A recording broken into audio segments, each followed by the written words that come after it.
बच्चों आज फिर आप लोग के लिए लेकर आए हैं वास्तविक संख्या का कुछ महत्वपूर्ण प्रश्न। इससे पहले हम 2 वीडियो डाले थे वास्तविक संख्या में, और आज जो है आपका इसमें कुछ इंपॉर्टेंट क्वेश्चन लेकर आए हैं जो कि बहुत ही महत्वपूर्ण है परीक्षा के दृष्टिकोण से 2025 के एग्जाम के लिए। तो हमारा प्रश्न है पहला, सबसे छोटी भाज्य संख्या एवं सबसे छोटी अभाज्य संख्या का मौसा कितना होगा। सबसे छोटी भाज्य संख्या एवं सबसे छोटी अभाज्य संख्या का मौसा कितना होगा। तो आपको पता हो, ये तो कॉन्सेप्ट बेसिस क्वेश्चन है। देखिए भाई साहब, सबसे छोटी भाज्य संख्या, सबसे छोटी भाज्य संख्या, सबसे छोटी भाज्य संख्या आपका होता है 4। सबसे छोटी भाज्य संख्या कितना होता है 4। और सबसे छोटी अभाज्य संख्या, सबसे छोटी अभाज्य संख्या, सबसे छोटी अभाज्य संख्या, सबसे छोटी अभाज्य संख्या ये आपका होता है। सबसे छोटी अभाज्य संख्या कितना होता है 2। याद रखना है, सबसे छोटी भाज्य संख्या 4 और सबसे छोटी अभाज्य संख्या 2। अब इसका मौसा हम लोग निकाल लेंगे। इसका मौसा देखते हैं, 2 और 4 का मौसा कितना होगा, 2 दूनी 4 ना। 2 और 4 का मौसा कितना, 2 से पूर्णतः विभाजित है, इसका मतलब मौसा कितना हो गया 2 हो गया। तो यहाँ पर आंसर कितना हो जाएगा आपका 2 हो जाएगा। तो ऑप्शन नंबर बी आपका क्या है, करेक्ट है। और ये क्वेश्चन कई बार एग्जाम में रिपीट है, तो हम वैसे क्वेश्चन को छांट करके आए हैं। मतलब आज जो आपको प्रश्न करवाने वाले हैं बहुत ही अच्छे अच्छे प्रश्न होगा जो कि आपके एग्जाम के दृष्टिकोण से बहुत ही महत्वपूर्ण होगा। तो चलिए क्वेश्चन को समझ गए, चलिए अगला क्वेश्चन देखते हैं। बच्चों अगला प्रश्न है, दो लगातार संख्या का मौसा कितना होगा। 2 लगातार संख्या का मौसा क्या होगा, ये प्रश्न है। ऑप्शन दिया गया है, पहला ऑप्शन है 0, दूसरा ऑप्शन है 1, तीसरा ऑप्शन है 2 और चौथा ऑप्शन है 4, यानी ABCD करके ऑप्शन में है। तो 2 लगातार संख्या का मौसा पूछ रहा है, यानी लगातार मतलब एक के बाद एक, समझ रहे हैं ना। जैसे 2 के बाद 3, 3 के बाद 4, 4 के बाद 5, 5 के बाद 6, ये डॉट डॉट करके ये क्या है, लगातार है। तो अगर हम 2 लगातार संख्या का मौसा जांच लें, ऐसे उदाहरण के तौर पर भी, अगर मान लीजिए हम 2 को लगातार लिया, 4 लेते हैं तो उसके साथ 5 आएगा, 6 लेते हैं तो उसके साथ 7 आएगा। तो अगर इसका हम मौसा देखें 4 और 5 का, तो 4 और 5 का मौसा हम देख रहे हैं, 4 एकम 4, 5 में से 4 गया 1, फिर 1 चौके 4। यहाँ पर जो है मौसा कितना आ रहा है, यहाँ पर मौसा आपका आ रहा है 1। मौसा कितना आ रहा है 1। तो याद रखना है बच्चों, 2 लगातार संख्या का मौसा क्या होता है 1 होता है। 2 लगातार संख्या का मौसा क्या होता है 1 होता है। ये कॉन्सेप्ट भी बना लेना है, 2 लगातार संख्या का मौसा क्या होता है 1, और लॉसो आपको निकालना पड़ेगा, है ना। लॉसो आपको क्या करना होगा, निकालना होगा। हाँ, 2 लगातार अभाज्य संख्या कहे उसका मौसा कहे तो 1 और लॉसो कहे तो दोनों संख्या का गुणनफल। हम अभाज्य के लिए पीछे भी कॉन्सेप्ट दिए हैं। चलिए अगला, हाँ इसमें एक और बात बताने वाले थे।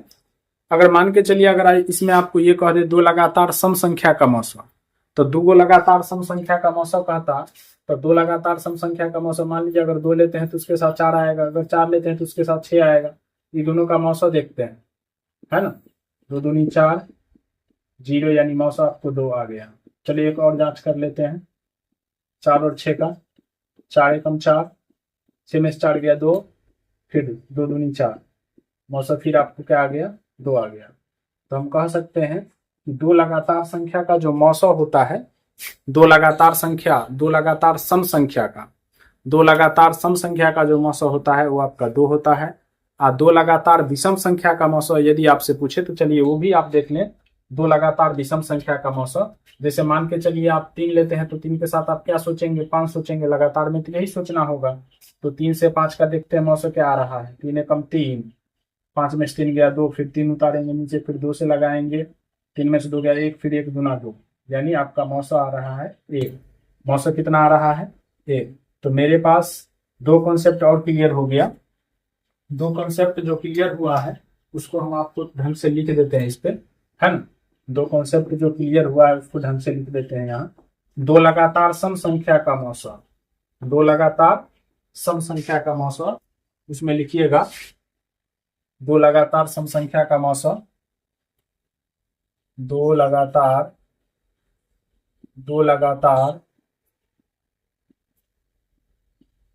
सम संख्या का मौसम, सम संख्या का मौसम, मौसम ये आपका 2 होता है। दो लगातार विषम संख्या का मौसम, विषम संख्या का मौसम ये आपका 1 होता है। कितना होता है? 1। और 2 लगातार संख्या का मौसम वो आपका 1 ही होता है। तो ध्यान रखिएगा, दोनों भी क्वेश्चन आ सकता है आपके एग्जाम में, सभी महत्वपूर्ण प्रश्न है। अगला प्रश्न हम लोग देखते हैं। बच्चों अगला जो प्रश्न है लिखा गया है, यदि प्रथम 13,986 अभाज्य संख्याओं का योग n है तो n हमेशा भाज्य होगा। किससे होगा? n हमेशा किससे भाज्य होगा? पहला ऑप्शन है 6 से, ए ऑप्शन आपका 6 हो गया, बी ऑप्शन आपका 4 है, सी ऑप्शन आपका 8 है और डी इनमें से कोई नहीं। एक बार क्वेश्चन फिर से सुनिए, यदि प्रथम 13,986 अभाज्य संख्याओं का योग n है, यानी 13,986 अभाज्य संख्या को जब आपस में जोड़ते हैं तो हमको एगो n बहुत बड़ा संख्या प्राप्त होता है। उस संख्या n जो है किस से विभाजित होगा? इसमें जो ऑप्शन आपको दिया गया है इसमें से आपको पूछ रहा है कि किस से विभाजित है। तो चलिए इस क्वेश्चन को हम लोग थोड़ा बारीकी से समझते हैं। बहुत ही अच्छा प्रश्न, और ये 2018 का प्रश्न है जो कि बहुत ही अच्छा प्रश्न पूछा गया था इसमें, है ना। फिर ऐसा प्रश्न दोबारा पूछा भी नहीं गया। 2018 का जो क्वेश्चन सब था मैथ का, बहुत ही अच्छा क्वेश्चन था। चलिए देखते हैं इसमें 13,986 अभाज्य संख्या, इतना अभाज्य संख्या का योग n दिया गया है। सबसे पहले ये सोचिए 13,986 अभाज्य संख्या में कितने सम अभाज्य हैं? तो आपको याद होगा 2 एकलौता सम अभाज्य संख्या है। 2 जो है एकलौता सम अभाज्य संख्या है, बाद बाकी का जितना भी संख्या आपका अभाज्य है सब का सब विषम अभाज्य है, ठीक है ना। तो यहां पर देखिए 13,986 में से एगो 2 जो है वो आपका सम अभाज्य है। कौन सा है? सम अभाज्य। सम अभाज्य यानी ये एक संख्या आप माइनस कर लिए तो टोटल आपके पास संख्या कितना बचा? 13,985। ये आपका विषम अभाज्य है, विषम अभाज्य है। क्लियर है ना भाई? विषम अभाज्य कॉन्सेप्ट हम लोग क्लियर करने वाले हैं कि विषम संख्याओं का जोड़, जैसे कि विषम प्लस विषम, विषम प्लस विषम, विषम को जब 2 बार जोड़ते हैं यानी विषम टाइम जोड़ते हैं, सम टाइम जोड़ते हैं तो क्या प्राप्त होता है, ये पहले हम लोग समझते हैं। विषम को विषम में जोड़िए, कोई भी विषम संख्या उठाइए और कोई एक और विषम संख्या उठाइए, दोनों विषम संख्या को आपस में जोड़िए। जैसे मान लीजिए हम यहाँ पर एगो 3 उठा लिए, यहाँ पर 5 उठा लिया, हमको 8 प्राप्त हुआ। मान लीजिए हम यहाँ पे 9 और यहाँ पर 13, 9 13 कितना हुआ? 9 3 12 यानी 22 आपको मिला। यानी टोटल दूगो विषम संख्या को जब आपस में जोड़ रहे हैं तो हमारा एगो सम प्राप्त हो रहा है। 2 विषम को जोड़ रहे हैं तो क्या प्राप्त हो रहा है? सम प्राप्त हो रहा है।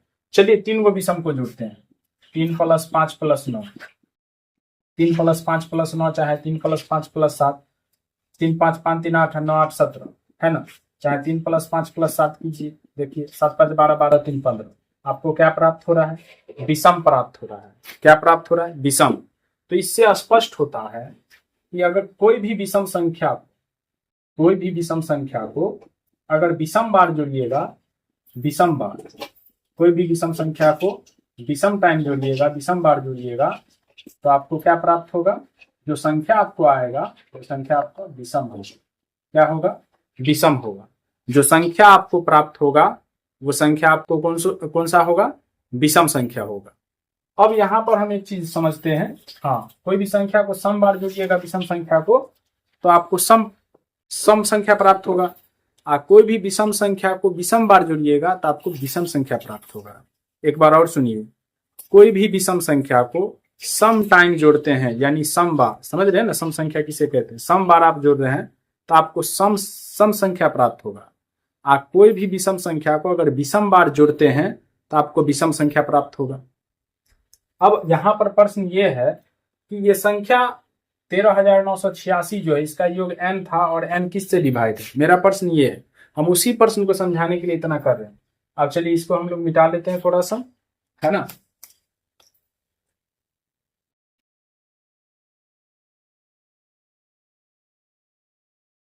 अब देखिए, हम लोगों को एक शर्त मिला कि विषम संख्या को जब विषम बार जोड़ते हैं तो क्या प्राप्त होता है, विषम प्राप्त होता है ना।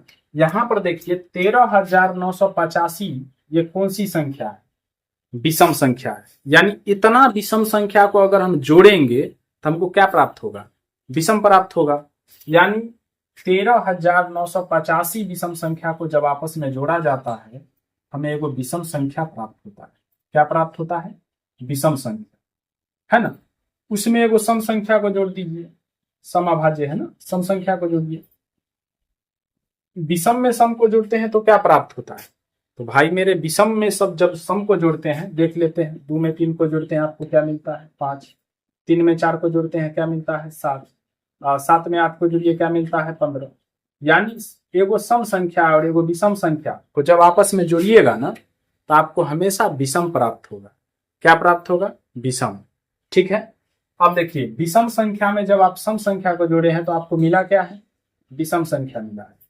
और विषम संख्या किसके रूप में सजाया गया है, वो n के रूप में सजाया गया है। कैपिटल N एक विषम संख्या है। ये बात हमको अभी पता चला कि कैपिटल N जो है आपका क्या है, विषम संख्या। अब हमको विषम संख्या ये मिल चुका है, यानी अंतिम अंक इसका जो भी होगा 1 हो सकता है, 3 हो सकता है, 5 हो सकता है, 7 हो सकता है, 9 हो सकता है। ये बात तो क्लियर है, क्योंकि विषम संख्या का पहचान है कि उसका अंतिम अंक 1, 3, 5, 7, 9 में से कोई भी संख्या हो सकता है।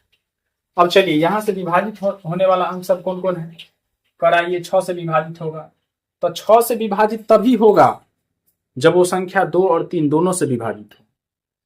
अब देखिए जब अंतिम अंक 1, 3, 5, 7, 9 रहेगा तो संख्या 2 से विभाजित होगा, नहीं होगा, तो वह संख्या 6 से भी विभाजित नहीं होगा। यानी आपका जो ऑप्शन नंबर ए है वो आपका क्या है, गलत है। ऑप्शन क्या है, गलत है। दूसरा ऑप्शन चेक करते हैं।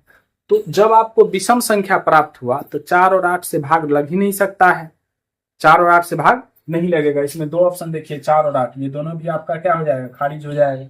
यानी ये भी आपका सत्य नहीं, क्योंकि विषम संख्या मेरे भाई, विषम संख्या में हमेशा सम संख्या विषम संख्या प्राप्त हुआ उसमें सम संख्या से कभी भाग लग ही नहीं सकता है।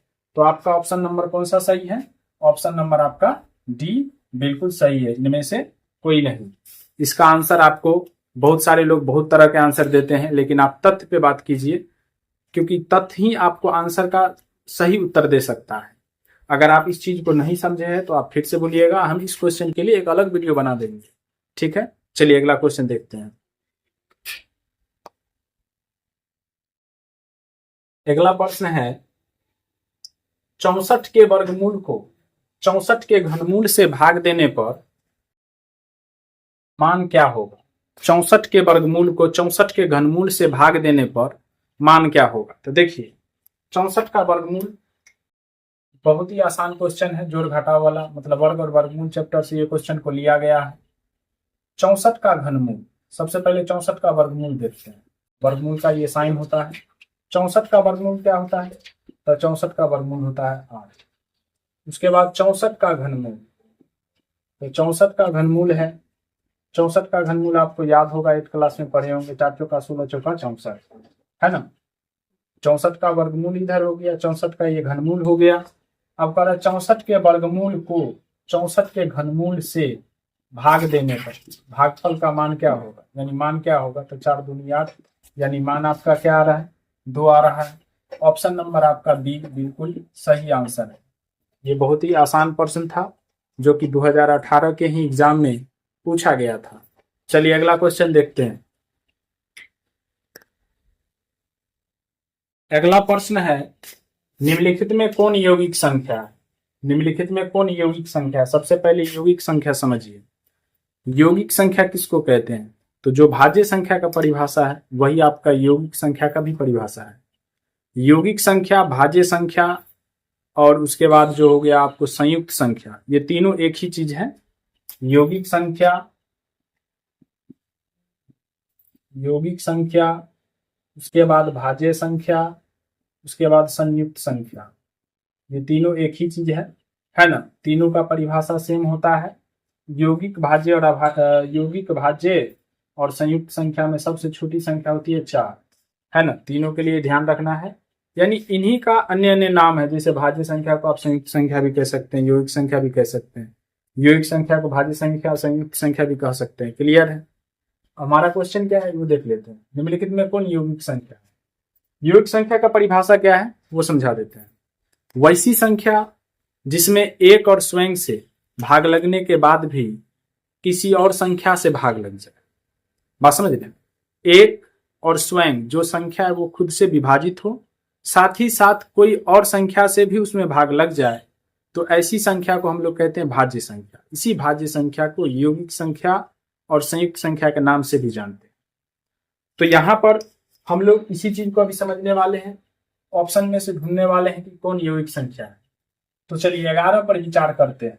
तो 11 में 1 और 11 से भाग लगेगा, किसी और संख्या से पूरा पूरा भाग नहीं लगेगा, दशमलव में चल जाएगा। तो ये आपका क्या है? अभाज्य है, ये भाज्य नहीं। 21 के लिए सोचिए, 1 से लगेगा, 21 खुद से लगेगा, और अलग कोई पार्टी से लगता है क्या? हाँ, लग जाता है। 3 7 21 7 21, यानी ये आपका भाज्य संख्या है। बिल्कुल सही आंसर है, ये आपका आंसर सही है।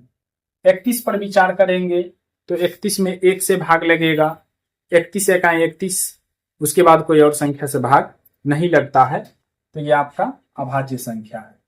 41 पर विचार कीजिए तो 1 से 41 में 41 एकाएं 41, और कोई और संख्या से इसमें भाग नहीं लगता है, तो ये भी आपका क्या है? अभाज्य संख्या है। कुल मिलाकर आपका क्वेश्चन का आंसर कौन सा सही है? बी ऑप्शन आपका बिल्कुल ही सही है।